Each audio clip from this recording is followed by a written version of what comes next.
Hello, ladies and jelly spoons, children of all ages, and welcome to 24K movies, TV shows, and video game reviews. This is the Heart of Gamer Nation. I'm your host, the Game Ninja, and welcome aboard. Ladies and gentlemen, boys and girls, it is October, it is the Halloween season, and we have been watching tons of content. Sorry for the last few days, actually the last week, I haven't been able to put out any content. I have been very sick, my health has been bad, but ladies and gentlemen, I am well enough to give you the things that I've been watching, and boy, do we have a lineup coming for you. So stay tuned. So I want you to sit back, relax, with your favorite bag of snacks, and get ready for these movie tracks, because I'm the Game Ninja, baby, and this is what I do for you. So the first up in my line of movies that I just watched, it came out on Max October 10th. I didn't watch it till a few days ago. Ladies and gentlemen, boys and girls, welcome back Mr. Dylan O'Brien, because when I see Dylan O'Brien, I click on it. Maze Runner, Mr. Teen Wolfman himself, ladies and gentlemen, Caddo Lake. And I know what you're saying. What in the hell is Caddo Lake? Well, first of all, I could be saying it wrong. It could be Caddo. It could be a variation of a foreign language, Caddo Lake. Anyway, I got a lot to say about this. Confusion comes to mind, and if you want to know why confusion comes to mind, it's because of that man right there at the very top. That's right, Mr. M. Night Boom Shakalaka. Mr. M. Night Shyamalan himself is involved in this project, and as of late, I don't know if he just wants to confuse the living hell out of his audiences, but his twists, they've been glaringly weird. Look, Signs, out of the park. Sixth Sense, out of the park. Lady in the Water, it is what it is. Old, nah. The Village, nah. Split, Unbreakable, Glass, out of the park. Cabin. See, you just never know what you're going to get when you have M. Night Boom Shamalaka at the helms. And this one, well, I'll tell you what. I'm going to let you guys see the trailer, and then we're going to come back and I'm going to unpack it for you. How about that? Okay?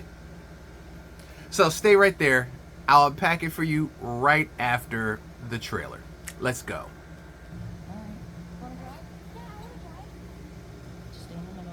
I know. Did you know the Caddo is actually $25,000 for both yolks big? Hey, it's been a while. You feel guilty about the accident? She's your mom.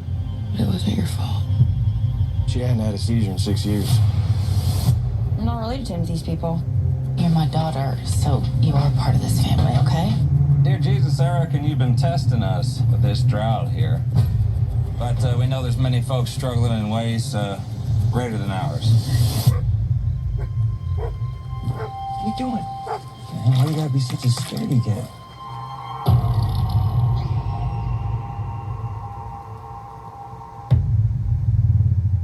M. Night Boom Shamalaka. She called us long. How long has she been gone? We're gonna search the whole lake.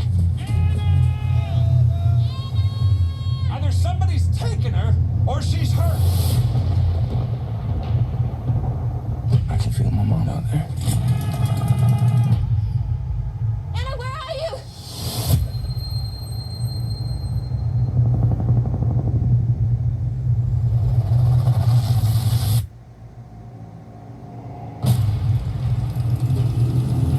We got a positive ID on Anna Bennett's boat. Her life jacket's gone. Something's happening in that part of the lake. Wolves don't live around here. So how could they be that far out in the water? What if the seizures are hereditary? I ain't never had one. Till now. This is my sister's. Tell me where you got this.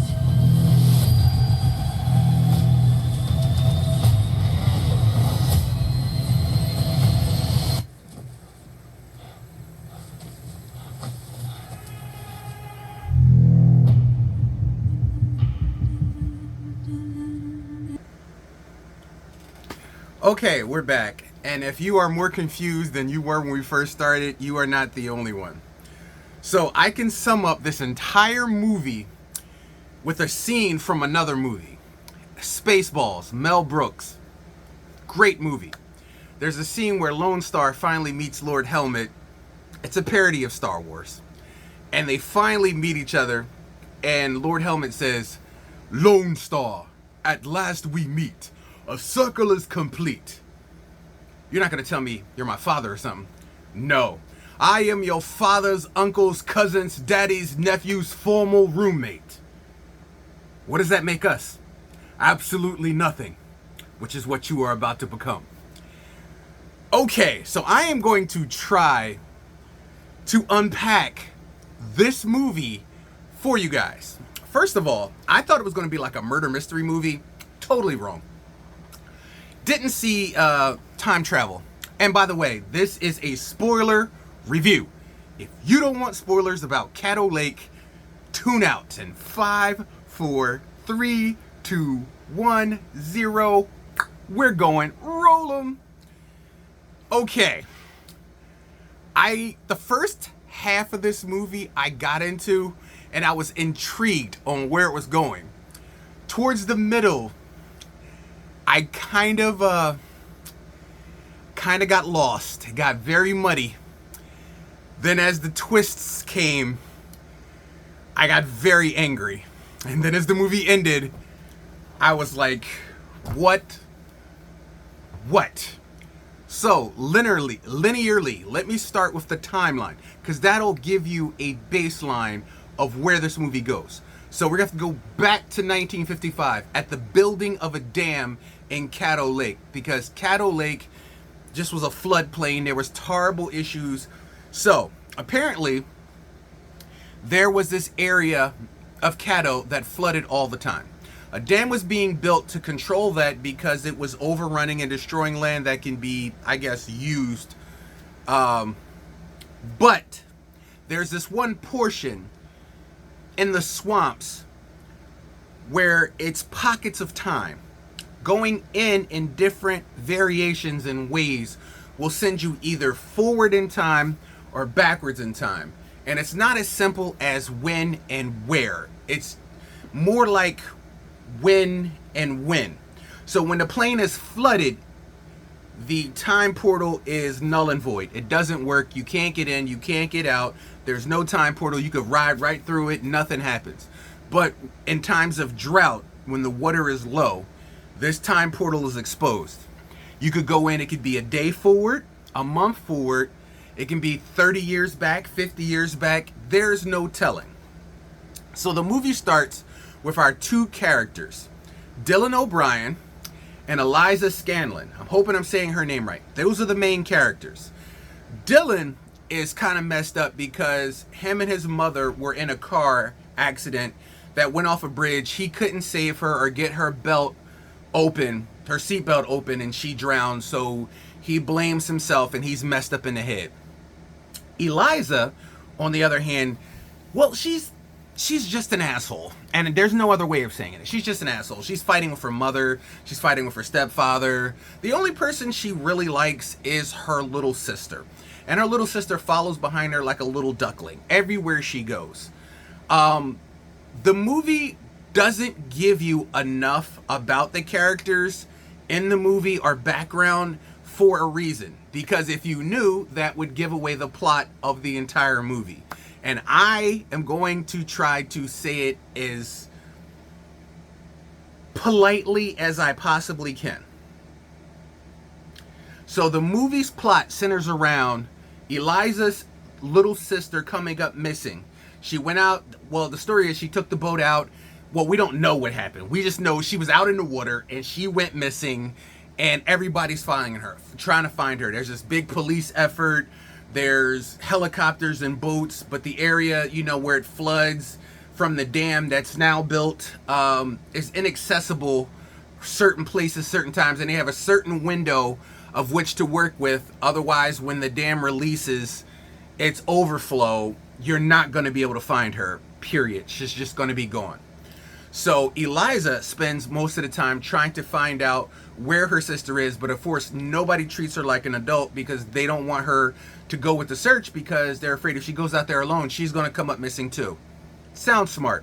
On the other hand, you have Dylan, who was out messing around in the woods, and he found his mom's necklace because, you know, they went into the water off the bridge and she drowned. So, but where he found it wasn't exactly where they went in the water. So he had questions and he just couldn't let something go. And unfortunately, the paths of these two characters are intertwined in a way that's gonna mind freak you like Chris Angel never did. So, let me see if I can say this as easy as I can. Dylan is going into Caddo to try to find more remnants of his mom because for some reason his mom was in an area that he didn't know of the lake for some reason unbeknownst to him, and he has questions. Eliza's looking for her little sister. Enter scene. They're in the, I guess you could say, swamps of sadness. They're into these swamps.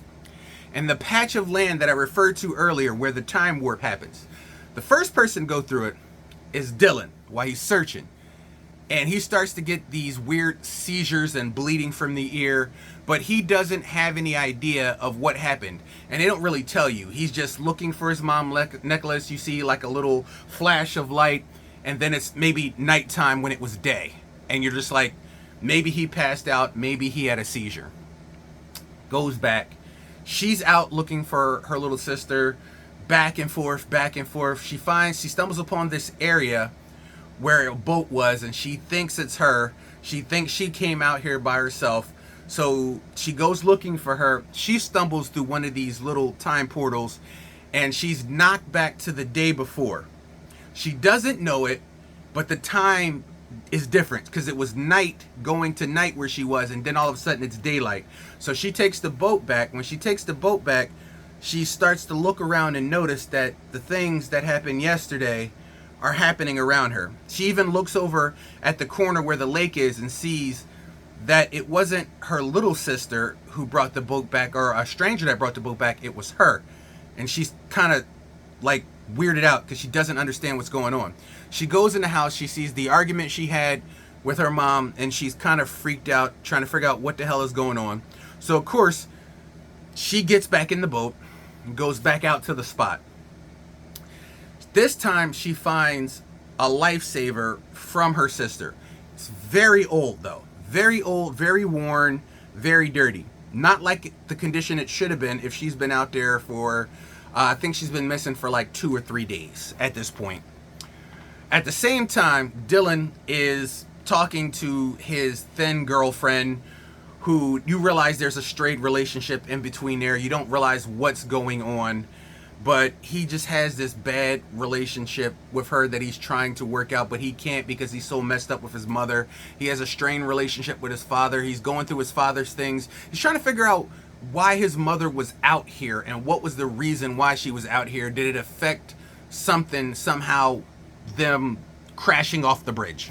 Because she had these seizures too, so maybe she passed out because of these seizures, because of something she was exposed to out here in Caddo. So Eliza gets smart and realizes, if I go in here, I'm going to take a rope with me. A rope, I can find my way in, I can find my way out. Smart girl, I give her credit. Proper rules. So she goes in with the rope, and she goes through one area and then another area. Now when she comes out, it's a month in the back. So I think she went back a month first. And she went back to the house. Her mother was angry and having an argument with her. She saw her little sister. The stepfather had words with her. The mom, you just basically see it was a very bad accident. She threw a plate at her mother and it broke. And there was just a very bad dynamic relationship with this family. This family should not be together. So the stepfather was like, just go and stay somewhere else. Like, I can't do this. I can't be with you and her at the same time going through this. Like, I can't do this. And now your little sister is involved in this. Like, you're breaking her heart too. So she really is just going through the rules. So she goes back. Now, at the same time as she's going back to this one, Dylan, he decides, okay, I'm going back in. I found her chain. There has to be something else. So he goes back through and he finds a boat, and he looks around and he finds a life preserver. And as he goes forward, he finds Eliza's little sister. She's laying on the ground. She's impaled with a stick, and she's in bad shape. She's not dead, but she's very close to death. So he decides to pull out the stick, which you never should do. Ladies and gentlemen, if you find somebody impaled or stabbed with an item, it could be plugging bleeders, it could be plugging arteries. You take it out, they could bleed to death almost instantly. Never pull it out. Get them to a hospital first where they have units of blood or something that they can use to stabilize said wound. You never pull it out right then and there. Even back in the day when people took arrows and stuff, they would break the arrow off. They wouldn't yank it out right then and there. They would break it off and keep going, or break it off and stop. You never ever pull out anything that could be plugging a bleeder or an artery. It's a death sentence almost 90% of the time, 98, 99% of the time. Because let's just say if you're bleeding and it's in an artery, you have minutes to get to a hospital, and unless the hospital's across the street from your house, that's still too far. So he grabs her and he limps, looking around looking for help, and he sees the dam. Now at this point, the dam isn't even built. It's just struts and pieces of concrete and dirt. And he can't believe his eyes. Like he's literally back in the 50s.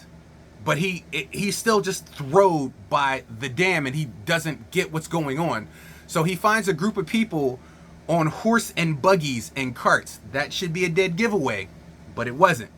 So he hands the little girl to the people and said, she was injured. I found her. Can you please take her to a hospital so she can live? Like, she's going to die if you don't take her to a hospital. They try to talk to him, but he wants to get back out into the lake because he's trying to figure out what the hell is going on.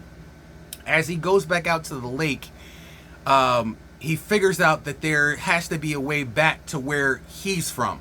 And he starts going through the woods again. He sees wolves and all these weird things, and he's going in and out of these little time loops until he finds Eliza's rope. He finds her rope, and he walks back to her boat, and he takes it. He leaves Eliza for dead. He takes it. Now, she's still stuck in between point A and point B. So I feel sorry for her because she already made her way back into the portal, and she's jumping from point A to point B when she sees the rope cut and it's gone. The rope is gone. Her way of knowing out is gone. I mean, there's only a few ways in and out. You could probably stumble and find yourself back out, but her surefire way is gone. So while he's in the boat, he's got to go tell somebody now about this discovery. No, he doesn't want to tell a soul. So as he's riding out in this boat, which is Eliza's and her little sister's, the police stop him and they want to question him because this is the boat that's been missing. This is the boat that the little girl was in. So of course he could stop and tell them, hey, this is what's going on. I found a little girl in the woods. Let me show you where I found her, exposing them to the very thing that he's been through. That way they have proof of what's going on. They don't have to be like, okay, I'm a scientist, this is what's going on. He could be like, look, let me show you where I saw trails of a little girl. I think she's over here. But he doesn't. He runs from them. And of course, he runs, ruins the boat, and the police catch him, and he wakes up in the hospital with a head wound, and it's days later, way too late, and he sees the little girl on the TV as missing, and that's the little girl that he dropped off and left with these people back in the 50s. So we're up to this point. Like I said, it's complex. Just stay with the brother. Stay with the brother. I'm going to try to unfold it for you. The layers of shit. I'm going to try to unfold. So just give me a little bit. So at this time, Eliza, who is in... she's in a weird period of time. They don't specify what period of time it is, but it's enough time that it's close to the current time, like maybe 2005. Not 2022, but 2005. So the first thing she does is she gets out and she's walking back into town. Now she's walking back into town. She walks through a parking lot and she sees the charm that her sister had in somebody's window, inside their car. So of course, what do? She breaks into the car, she grabs said chain, and then a woman walks up to her, and the woman's like, well, what are you doing? And she's like, where did you get this chain? Like, who had this chain? Where did you get this chain? And she's yelling at this woman, and the woman has no idea, and the woman's like, so-and-so, this is for so-and-so, he left me. And she's holding a baby at the time, and she refers to the baby as Eliza's name, which you don't catch on. You don't catch on because your mind is not there. So Eliza ends up walking off, and she was like, he left us. He left us. If you see him, please tell me. He's been missing for like 13 years. Please tell me. And she walks off. So as she's walking off, she goes to like an internet cafe or something, and she's looking up a bunch of different things and trying to find information. And she stumbles onto the fact that her sister somehow was growing up in the 50s. She went to school, she got married, she had kids, and at the same time that she's realizing her sister somehow must have gone through this hole and stumbled back to the past, Dylan is refusing to talk to the cops in the modern time, 2022, 2023, around that time. And he decides to bolt and run from the cops. I have no idea why. For a man who is not guilty of a thing, he is guilty of everything. Anyways, he runs from the cops. He's handcuffed and he makes it back to the lake. He realizes if he could just get back to this area, he can get in and maybe find the little girl and maybe save the little girl, since he couldn't save his mom. So now he wants to save the little girl too. Unfortunately, the entire police force behind him sees the contrary, and it's not good. So Dylan ends up jumping off of a bridge with his handcuffs cuffed to himself into the water. Not a great idea, not a great look. And then the dam opens and floods. He spirals underwater, smashes his head on a rock, and he dies. So Dylan is out of the story. Dylan's gone. So then we immediately move back to Eliza's storyline, and now she's caught up to everything that happened and what's going on. Now it's at this time they give you a little flashback that while Dylan was running away from the cops, he carjacked somebody. The people he carjacked, he wasn't paying attention to, but the woman recognized him. It was the same woman that Eliza ran into that was looking for her husband.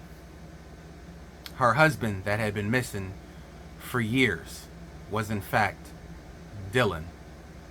And she recognizes him, not aging a day since he left her life, and she thought he left her and her kid. And that's when everything starts coming together, and you're like, are you serious? So Eliza finds a way back through the time portal before it floods, and she ends up finding the police and her stepdad in the boat, and she hugs him for the first time, and he says, I know I'm not your family. And she just says, no, you're family, because she realizes that not only is this not her this is her grandfather, and her sister is Dylan's mother. So let me see if I can unravel this for you. Eliza now realizes in the boat that this man is her grandfather. Dylan is her father. The woman who she stopped in the parking lot had the necklace because this is her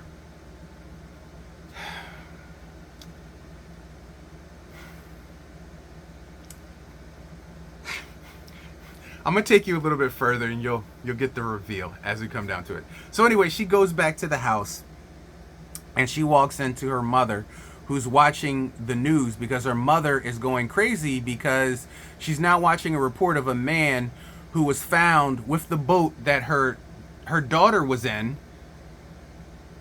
and it's none other than Dylan. And she sees his face on TV and she's like, "That's your father.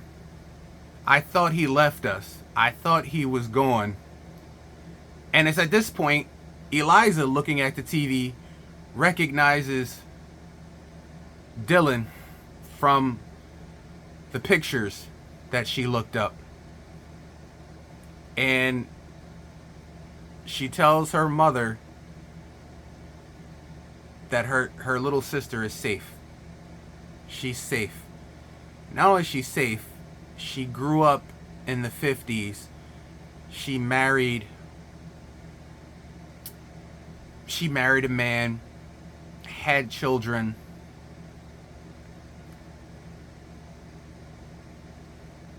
Of which the two spawned her and her little sister.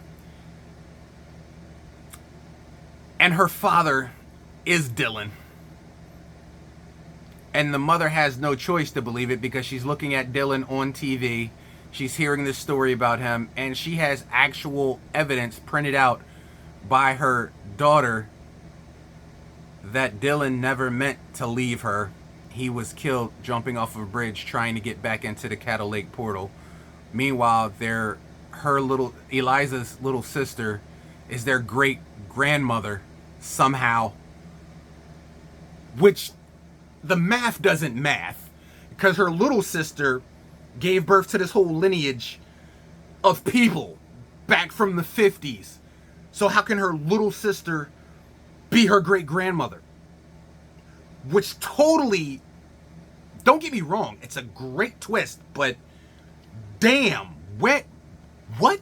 Like, you gotta be smoking all kinds of kill and mad Jamaican redhead and dro and that good Maui Wowie to come up with an idea like this, because this is out there. And it's at this point in the movie that I'm like, I'm sorry, what?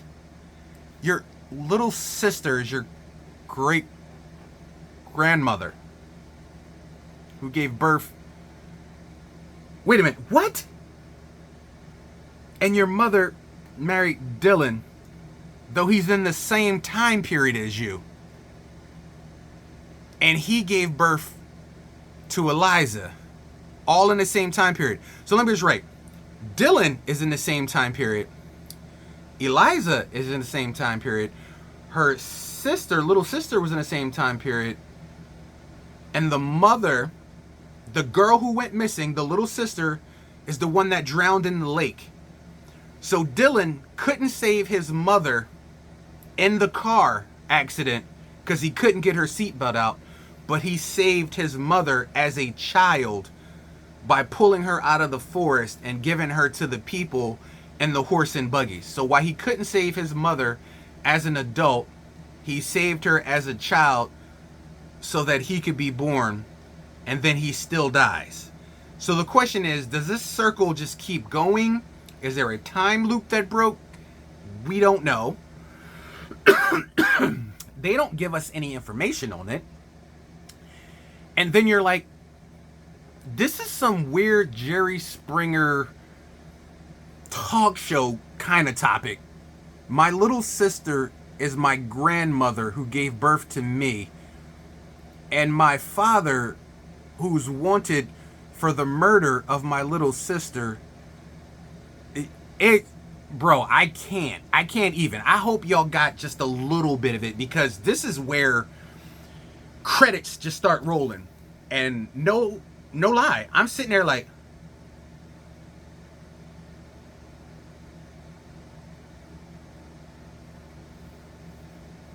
one plus 2, 3, carry to 1, a squared plus b squared equals c squared. What? And then I see the name M. Night Shyamalan, and I'm like, oh yeah, that makes sense. There you go. So Caddo Lake. don't know how to categorize it. I don't know what I could actually call it in terms of a movie. It's a good watch, a mind freak for sure. Dylan, I'm so glad that he's healthy enough to act again, because I heard what happened to him on the set of a movie not too long ago, and he almost died, and he was in the hospital. There was tons of treatment and rehabilitation. We almost lost him. He had a very, very, very bad accident on the set doing his own stunts, and I salute Dylan for being back. I'm glad he's working again. I'm glad he looks nice and healthy. It was nice to see him as not a child capacity, but as a grown actor in Caddo Lake. But I'm looking forward to another project from him. Hopefully not connected to an M. Night Shyamalan property, because I still honestly don't know what the hell I saw. So I explained to you about as best as I can the premise of this movie. And if you're confused, you're not the only one. It's an experience. So in the Game Dojo here on 24K Films, Movies, and Reviews, what do I give this movie? Okay, let's take some stuff off the table. Let's take platinum right off the table. Let's take gold off the table. I'm not going to say it's a penny, because effort clearly was made. I'm going to say this is nickel. This is nickel status. This is nickel status. It is a good movie. I'm just not quite sure what it is. I'm not quite sure what I watched. I'm not even quite sure that the math's the correct way. I'm not quite sure how your little sister, who your mother gave birth to, could be your grandmother. I don't know. But then again, this is an M. Night Shyamalan property. There's time travel, and maybe it's some sort of time paradox. That's the only thing I can think of, but make it make sense. So anyway, ladies and gentlemen, boys and girls, we watched something. What we watched, I don't quite know, but it was called Caddo Lake. So if you're into an experience this Halloween, this month, where you're looking for something to watch to get lost in and be cerebral about, Caddo Lake is the movie for you. Because I don't know if I can honestly watch it again, because now that I know the story, I could go back and piece stuff together, but the payoff is even worse. Because I'm not even sure the maths correctly. Like, I don't know. Anyway, ladies and gentlemen, from boys and girls, children of all ages, thank you guys for joining me here in the Game Dojo for 24K Movies, TV shows, and reviews. We reviewed Caddo Lake.